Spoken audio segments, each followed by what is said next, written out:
আসসালামু আলাইকুম প্রিয় দর্শক, আমরা কেয়ারিং মায়েরা সকালে ঘুম থেকে ওঠার পর পড়ে যাই দুশ্চিন্তায়। কি খেতে দিব আমার ছোট্ট সোনাকে সকালের নাস্তায়। প্রিয় দর্শক, আমাদের প্রত্যেক মায়েদের চাওয়া হচ্ছে বয়স অনুযায়ী বাচ্চার বৃদ্ধিটা সঠিকভাবে হোক।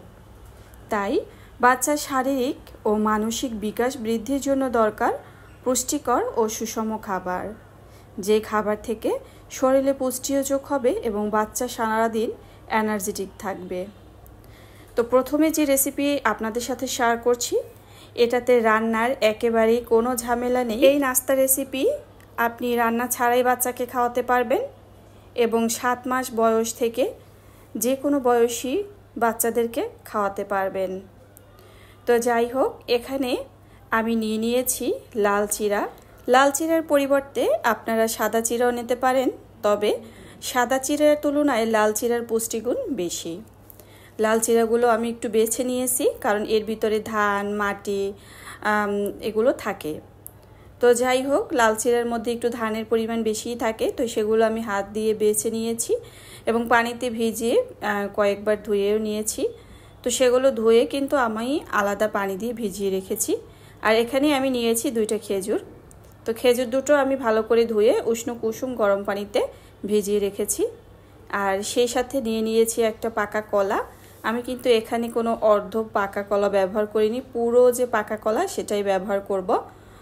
আর কারণ পাকা কলা বাচ্চারা খুব সহজেই খেতে পারে এবং এর মিষ্টি স্বাদ কিন্তু অনেক বেশি হয়। আর যে অর্ধ পাকা কলাগুলো কিন্তু একটু কষকষ হয়, যেটা বাচ্চারা মজা করে খেতে পারে না। তো সকালের নাস্তায় রান্না ছাড়া যদি আপনি বাচ্চাকে এভাবে একটা নাস্তা তৈরি করে খাওয়ান, এতে বাচ্চার যেমন পেট ঠান্ডা থাকবে, শরীর ঠান্ডা রাখবে, তেমনি কিন্তু বাচ্চার সারা দিনের পানির অভাব পূরণ হয়ে যাবে। একই সাথে বাচ্চার দীর্ঘ সময় কিন্তু পেট ভরা থাকবে, পাশাপাশি অনেক পুষ্টির চাহিদাও পূরণ হবে। তো দেখতেই পাচ্ছেন আমি হাতের সাহায্যে যে খেজুরটা পিউরি করে নিচ্ছি। যেহেতু এখানে আমি খেজুর দিয়েছি, তাই চেষ্টা করবেন হাত দিয়ে ভালো করে মেখে নেওয়ার। কাঁটা চামচের সাহায্য দিতে পারেন, মূলত আপনার বাচ্চা যেভাবে খায় সেভাবে উপযোগী করেই কিন্তু তৈরি করবেন।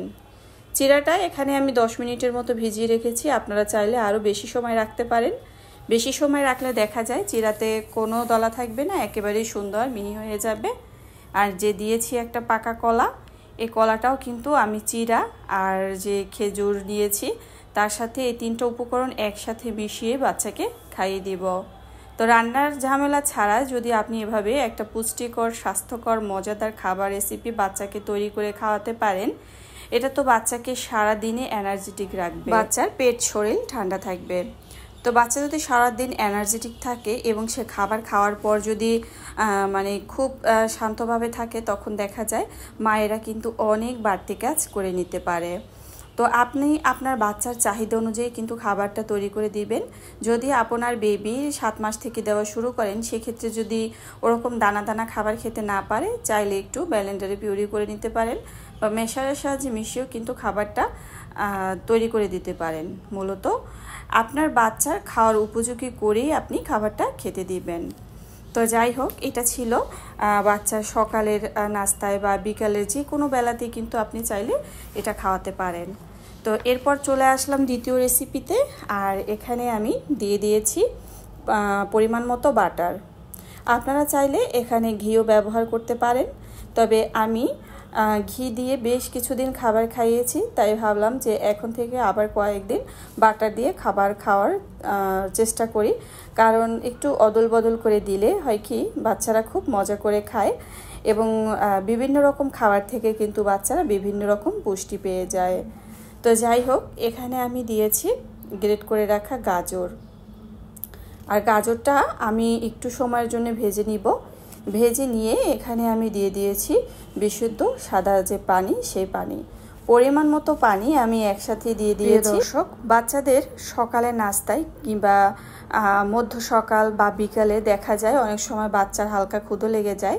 তো এই ধরনের খাবারগুলো যদি বাচ্চাকে খাওয়ানো হয় আর বাচ্চার খাবার একটু অদল বদল করে খাবারের পরিবর্তন এনে যদি খাওয়ানো হয় তাহলে কিন্তু বাচ্চারা খুবই মজা করে খায়। আর এখানে আমি দিয়ে দিয়েছি অর্ধেকটা পরিমাণে গ্রেট করে রাখা আপেল। প্রিয় দর্শক, পুষ্টিবিদদের কথা অনুযায়ী রোজ একটি আপেল ডাক্তারের কাছ থেকে দূরে রাখে।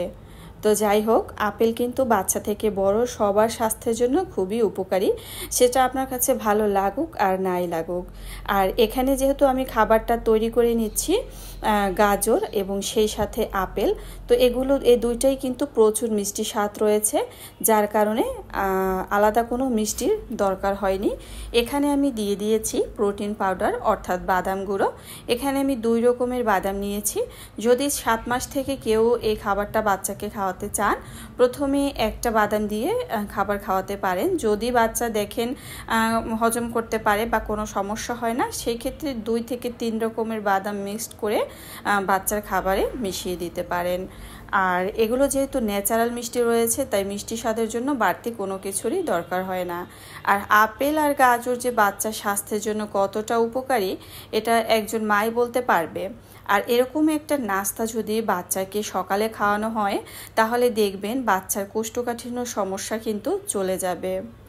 তো চেষ্টা করবেন যারা দেখবেন বাচ্চার কোষ্ঠকাঠিন্য সমস্যা রয়েছে, এভাবে তৈরি করে যদি বাচ্চাকে খাওয়ান, ইনশাআল্লাহ আপনার বাচ্চার কোষ্ঠকাঠিন্য কিন্তু চলে যাবে।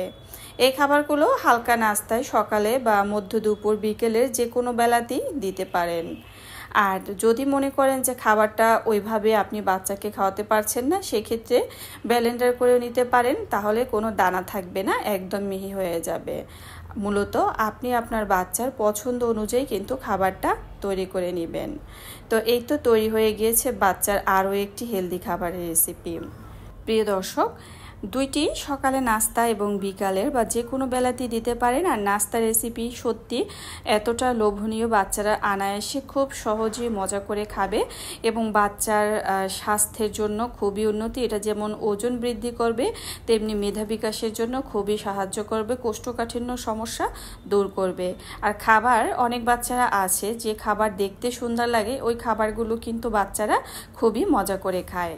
তো যাই হোক, আমাদের মায়েদের চাহিদা থাকে যে বাচ্চা বয়সের তুলনায় তার সঠিক বৃদ্ধি হচ্ছে কিনা। তো এভাবে যদি খাবারগুলো খাওয়ান নিয়মিত, তাহলে দেখবেন বাচ্চার অনেকটাই উন্নতি হচ্ছে। প্রিয় দর্শক, চিড়া কিন্তু খুবই সহজলভ্য এবং সহজপাচ্য একটি খাবার। চিড়া খুব সহজেই হজম করতে পারে বাচ্চারা, এবং চিড়া সহজলভ্য হওয়ার কারণে আপনি কিন্তু রাস্তার গলিতে আশেপাশে যে কোনো দোকানে চিড়া পেয়ে যাবেন। প্রিয় দর্শক, মায়েরা ঘুম থেকে ওঠার পর যেন আর টেনশনে ভুগতে না হয় যে বাচ্চাকে সকালে নাস্তায় কি খেতে দিব। আশা করি আজকের ভিডিওটি দেখলে বেবির মায়েরা উপকৃত হবেন। এতক্ষণ সাথে থাকার জন্য অসংখ্য ধন্যবাদ। সবাই ভালো থাকবেন, সুস্থ থাকবেন, নিরাপদে থাকবেন। আল্লাহ হাফেজ।